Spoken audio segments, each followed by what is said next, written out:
At 12:45 tomorrow afternoon, a whistle will sound that will mark the start of the Premier League season. With the World Cup, it's been a great summer of football. Well, it depends who you support, doesn't it? It's been a pretty good summer of football. The expectation is that this could be the beginning of a very special 9 months. Darren Lewis from the Daily Mirror is here to talk us through what we can expect. And you were just telling me how excited you are. You've been doing this for years. Are you really that excited again? Been working for the Daily Mirror, Matt, for 15 years. I can honestly say I've not been more excited about the start of a new Premier League season as I am now. Why?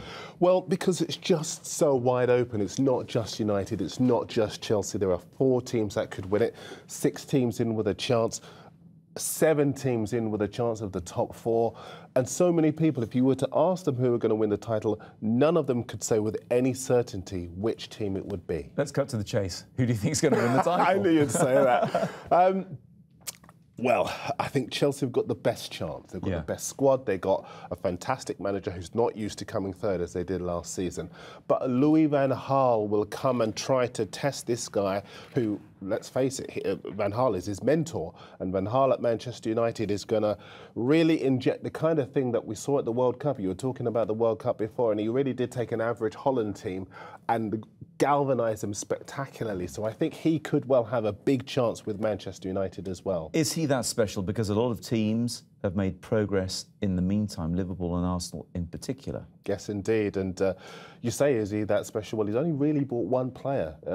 You could argue too, but Luke Shaw, they was going to buy Ander Herrera, they've bought. And so a lot of people think, well, he's going to have to be really special to break into the top 4. But as you say, Liverpool have bought well. They've bought a number of players to replace Suarez, who scored, 31 goals last season. He's gone. They need more goals and they need some more defensive stability as well. Yes. They probably will miss Suarez quite a lot. What about Arsenal, who've been spending good money, and Man City, the other 2 who make up the big 5, if you like? Well, Matt, I watched them in the Community Shield last Sunday. Impressed with Arsenal. I think they're going to have a big say in the title race.